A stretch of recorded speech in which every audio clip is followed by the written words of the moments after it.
Welcome to Talkin Tires, the podcast that delves deep into the world of tires. Join us as we explore everything from the science behind the manufacturing to the latest innovations in tire recycling. Our aim is to provide you with a comprehensive understanding of tires, including how they work, how to maintain them, and how to dispose of them responsibly. Whether you're a seasoned mechanic, curious car enthusiast, or an avid recycler, Talkin Tires is the perfect podcast for anyone who wants to learn about the essential component of the modern vehicle and heavy equipment. So buckle up and join us for an informative and engaging journey into the world of tires. All right, welcome to another Talkin Tires. I'm your host, Craig Hunter, the president of Tire Reclaim, and I'm here with Reagan Rossi, the vice president of athletics here at the College of Idaho. And you might be wondering, why would Craig be talking to the vice president of athletics at College of Idaho? And it happens to be because of what we're sitting on right now. So this is the new field turf for College of Idaho athletics program, the football field, or I guess soccer field, lacrosse, track and field, could be a lot of different things, but we know it as the football field. But we had a couple other fields, the softball field, the baseball field, and we got a lot to talk about that. And we really just wanted to get in the mind of some of the decision making behind that. And welcome, Reagan. Well, thanks for having me today. Appreciate it. Yeah, so a couple things just for you real quick. There's been a lot of success, a lot of talk lately. So you just got a new position. We've seen you as the 22-23 Cushman and here I got to read, and Wakefield Athletic Director of the Year. And lots of awards and recognition going your way for different things in the athletics program. And I'd say congratulations to that. But most recently, what is the new position that I read about? So I'll be this next academic year. I'll be the president for the NAI Athletic Directors Association. So we have a board made up of a representative from each athletic conference across the country, and then an executive group. And so I've kind of worked my way up from third vice president, second, first to president this year, and excited to serve in that role. Get to work with a lot of great people from our partners at NACDA, our partners at the NAI, and then just anytime you can work with your peers. Yes. And try and get everybody going in the same direction for the betterment of all our organizations. It's an exciting time. Well, that leads right into something. I was thinking about the turf itself and making those decisions and how do we align Talkin Tires and tires. Well, we're sitting on a recycled product, which is amazing to me. I've learned over time, and I have a little backstory. It's funny so we're recycling tires at Tire Reclaim. We're based in in Caldwell, Idaho, which is where this college is located. And we were quoting, they told me right away when we started to do this, we're a fairly new company, you're gonna have to quote jobs all over the country.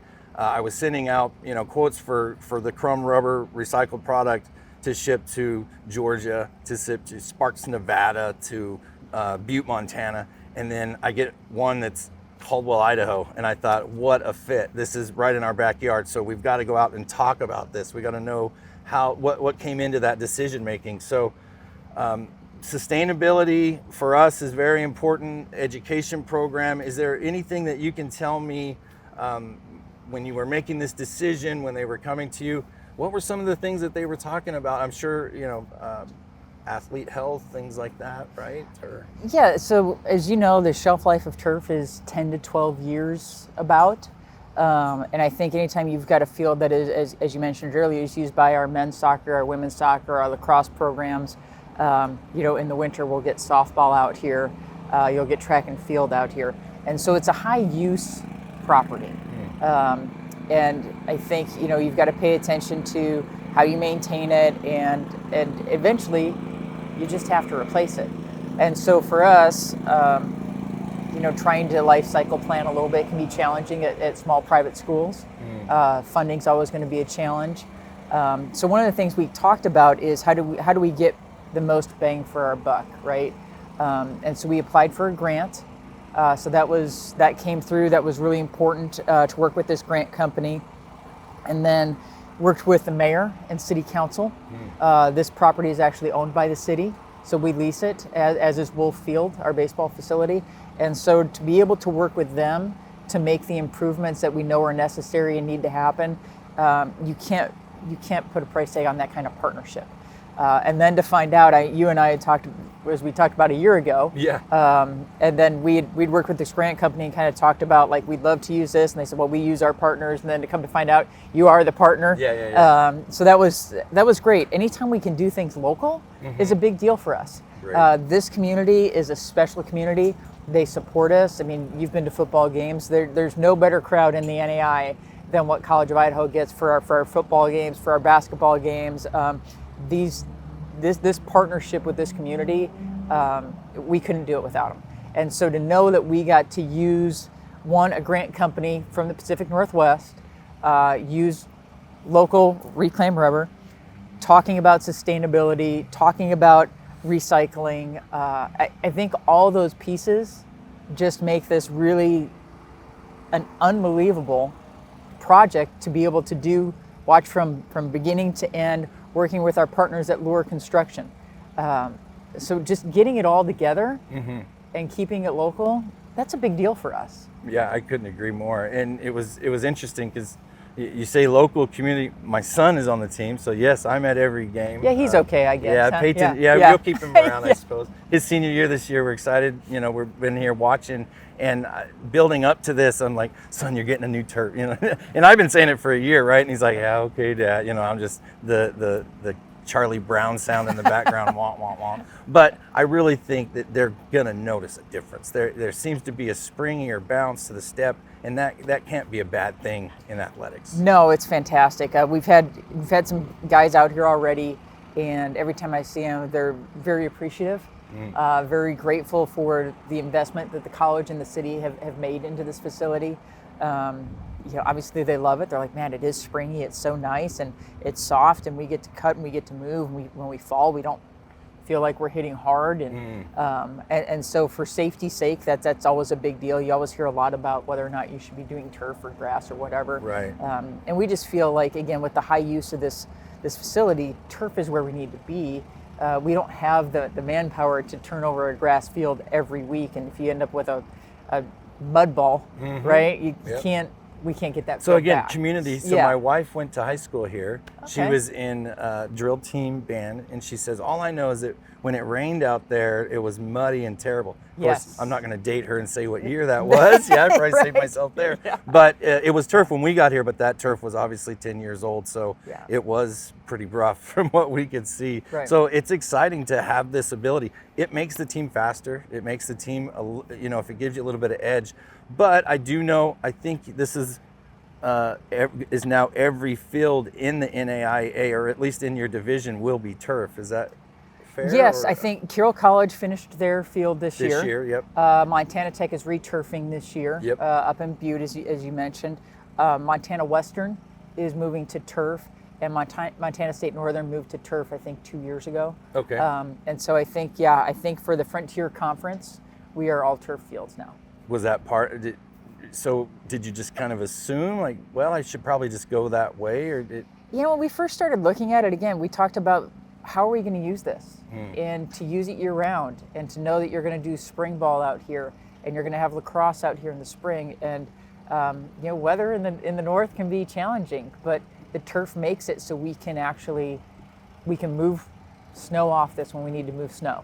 Well, and consistency. Yeah. I interviewed one of the players on the baseball field at Wolf Field, and he said, it's with dirt, you don't really know what you're going to get. Somebody maybe was standing there with their cleat and made a little groove, and then the ball hits that just right. He's like, when we play turf, everything's the same, everyone's the same. No bad bounces. Yes. Bad bounces. Exactly. So that's a perfect term. But the ball will come off it differently. But again, like you said, consistency. Once you learn to play on the turf and you're used to it. I think it'll be really different for our softball team. This is a new turf field for them. They have not played. I mean, they've played some games on turf around the country, but not every day. And so it'll be different for them. But I think it's a really good change for them. Something that we needed to do. We're continuing to try to make improvements over at the softball field. That's kind of our next area to continue to grow. And I think that it's really. They spend so much time working the field and trying to get the dirt Right. perfect. The Yes. perfect. Yeah. And then And that's man hours. that's man hours. If you and take it's- it, I mentioned the yes. business side, so we come obviously from the business, and you coming from the university, and I think it's a great opportunity for university and business to come together, like you said, as a community. But business is always a factor, right? So you have how many man hours would it take to do something like this, right? And just to be able to manicure it, like Yeah. you said, week in and week out, Yeah. and get it perfect. Well, I think it's great what you're doing here. The other thing I wanted to follow up on was the contributing factor. So this is obviously a major investment, and you have the whole city behind you. What were some of the was there any pushback? Did anybody ever talk No. bad about turf, or did you ever have No. anyone say, "Why aren't we on grass?" And No, we've not had any pushback. Like I said, going to make a presentation to city council, they were very supportive. They've always been very supportive of what we've done. When we started football, we're going on 11 years now. The city was all in, and we couldn't do it without the city. And so we've had a change in mayor since then. We've had change in city council members, but the consistent support has not changed, which has been fantastic for us. And so as we talked about replacing this and then replacing Wolf at the same time, and I think for us to be able to do both the city facilities and the softball facility, which is actually on campus, all at the same time, made it a lot actually more affordable. Makes sense. Yeah, Everybody's already here. Everybody's already here, getting the groups in to do the work, buying a little bit more in bulk, saves you a little bit more, shipping is a little bit less. And so there was never any pushback. There was a lot of excitement, being able to work with our presidents, Doug Brigham and Jim Everett, our CFO, Richard Earn. It's a group effort. Nothing happens alone. Yeah. And so to be able to work with them and get their support in this and get their help as we figure out how to finance this, how do we pay the bills, and how do we get everything dialed in? It's not just us, right?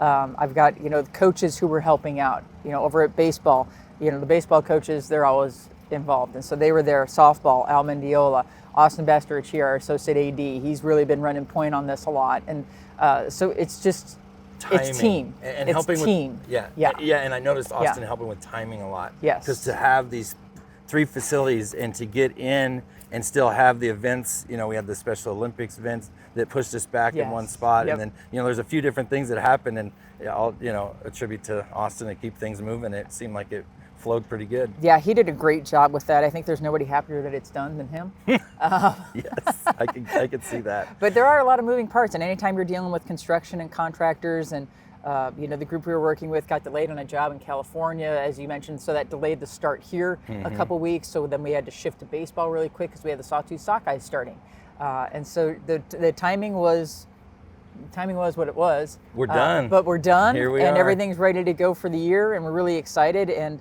everybody was, working with the group that did the install. They were really flexible with us, and they were great to work with, and they were good at communicating when they got here, what they needed, when they needed help, when they needed extra people. That's really good for us to hear. Yeah, and our suppliers they'll be happy to hear that as well. It was like I said, it's not just one person. It's not just the College of Idaho.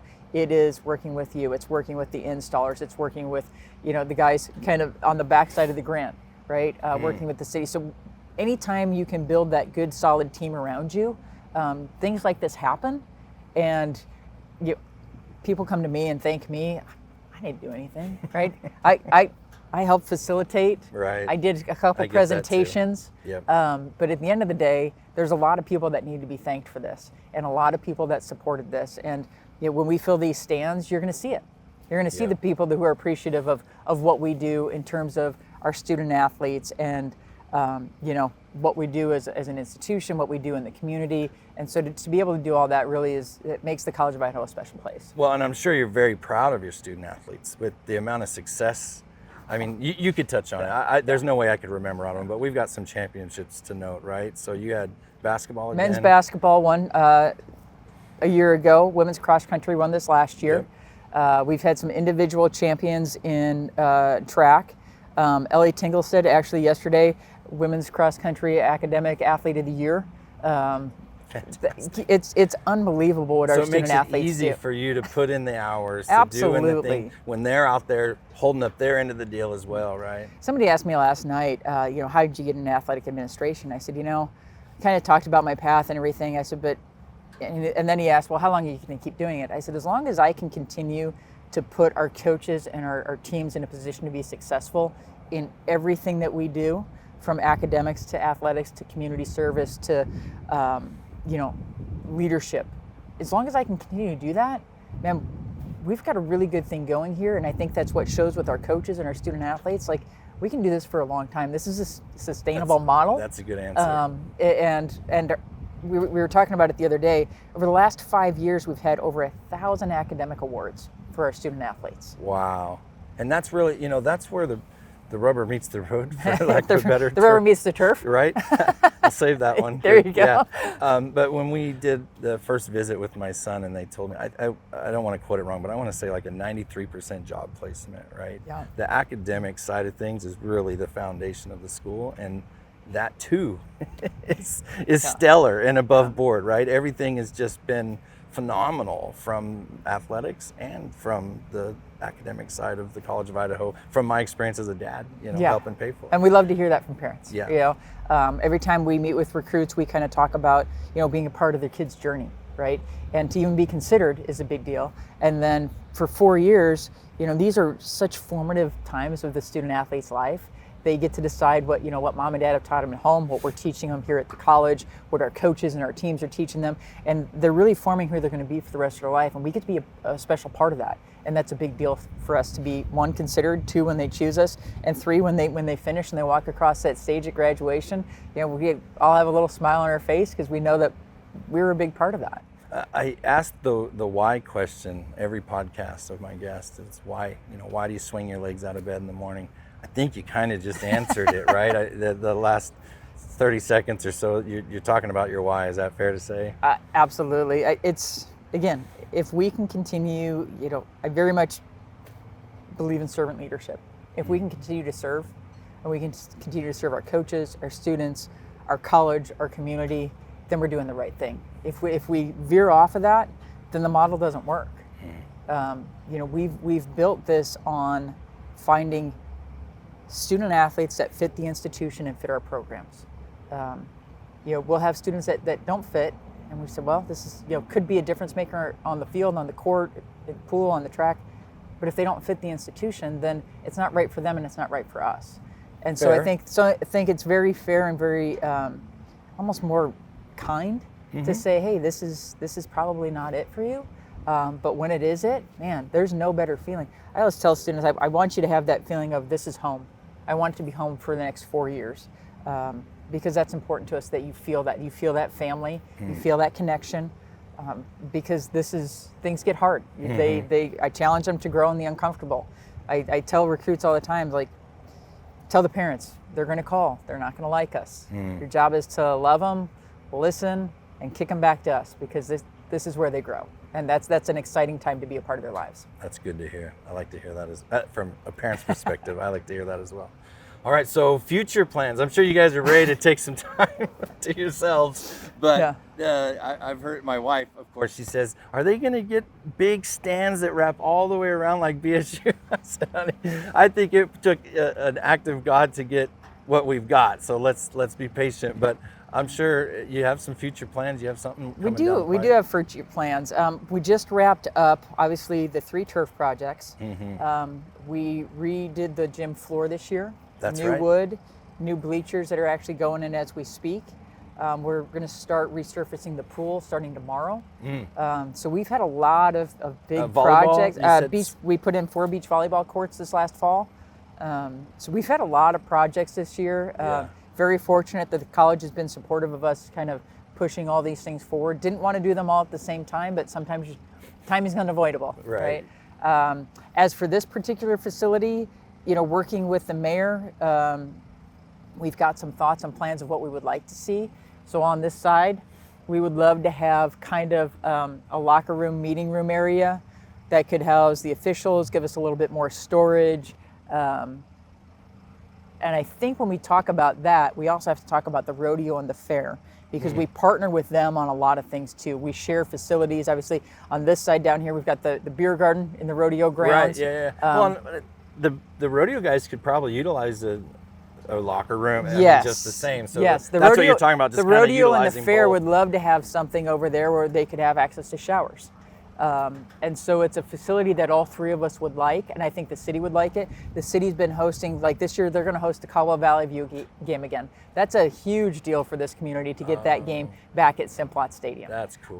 So they hosted last year for the first time, so they're going to be back out here, but they don't necessarily have locker room facilities. If it's a rainy night, it's going to be a little bit miserable for everybody. Halftime not being able to get out of the weather. Yeah, and you see them and they're pulled over there. Yeah, you shed over there and we go over to O'Connor.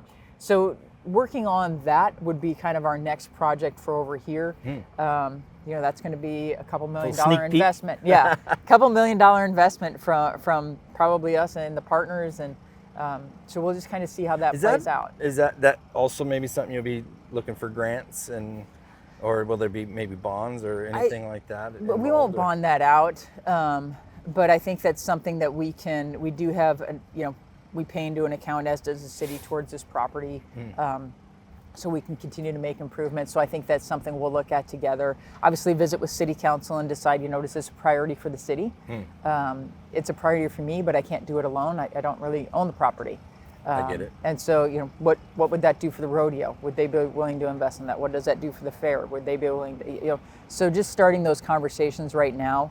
But I know it's a facility we'd all like to see happen. Yeah. But nothing's easy, and the city's got priorities, and we'll just see where it falls on the priority list. But that's something we've talked about for a while. Maybe we'll have some new molded construction products that you can utilize on the building by the time there you go.